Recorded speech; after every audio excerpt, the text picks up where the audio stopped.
Welcome to Thangarathnam சமையல். இன்றைக்கி நம்ம பார்க்க போகிறது உருளைக்கிழங்கு குருமா எப்படி வைக்கிறதுன்னு பார்த்துக்கலாம். அதுக்கு தேவையானது 2 ஏலக்காய், 2 பட்டை, 3 கிராம்பு, 2 பிரிஞ்சி இலை, நீளமாக நறுக்கின 2 வெங்காயம், நீளமாக நறுக்கின 2 தக்காளி, கொத்தமல்லி, பச்சை மிளகா 2, பெருங்காயத்தில் 1 டீஸ்பூன் இஞ்சி பூண்டு பேஸ்ட், வேக வச்சு எடுத்துக்கிட்ட 4 உருளைக்கிழங்கு, அதுக்கப்புறம் 2 டேபிள் ஸ்பூன் கார்ன்ஃப்ளவர் மாவு கரைச்சி எடுத்துக்கலாம். ஒரு கடாயில் 2 டேபிள் ஸ்பூன் அளவுக்கு எண்ணெய் ஊற்றிட்டு, எண்ணெய் காஞ்சதுக்கப்புறம் 2 ஏலக்காய், 2 பட்டை, 3 கிராம்பு, 2 பிரிஞ்சி இலை, இதெல்லாம் நல்லா வாசனை வர வரைக்கும் வதக்கி விட்டுக்கலாம்.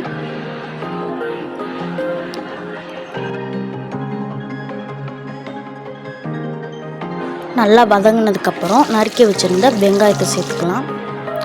வெங்காயம் ஸ்மெல் போகிற வரைக்கும் நல்லா வதக்கி விட்டுக்கலாம். அதுக்கப்புறம் 2 பச்சை மிளகா, 1 டீஸ்பூன் இஞ்சி பூண்டு பேஸ்ட், இதெல்லாம் சேர்த்து நல்லா வதக்கிக்கலாம்.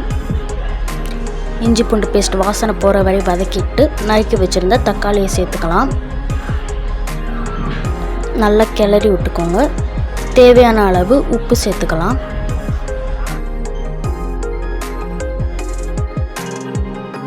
நல்லா வெந்ததுக்கப்புறம் கொஞ்சம் தண்ணி ஊற்றி வேக வச்சுக்கலாம்.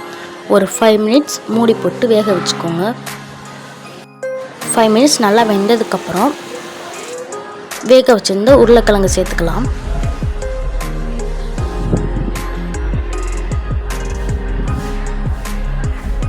எல்லாம் சேர்த்ததுக்கப்புறம் ஃபுல்லாக நல்லா ஒரு தடவை கிளறி விட்டுக்கலாம். தேவைன்னா இன்னும் கொஞ்சம் தண்ணி சேர்த்துக்கலாம். உப்பு பத்தலைன்னா இன்னும் கொஞ்சம் உப்பு போட்டுக்கோங்க.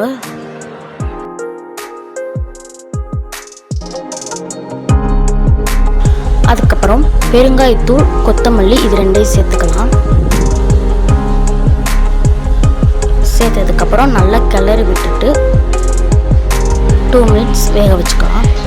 வெந்ததுக்கப்புறம் கரைச்சி வச்சிருந்த கார்ன்ஃப்ளவர் மாவை ஊற்றிக்கலாம். கார்ன்ஃப்ளவர் மாவு கரையிற வரைக்கும் நல்லா கிண்டி விட்டு எடுத்துக்கலாம். அப்புறம் ஸ்டவ் ஆஃப் பண்ணிடலாம். அவ்வளோதான், உருளைக்கிழங்கு குருமா ரெடி. இது சப்பாத்திக்கு, பூரிக்கு தொட்டு சாப்பிட்டா டேஸ்ட்டாக இருக்கும். ட்ரை பண்ணி பாருங்கள்.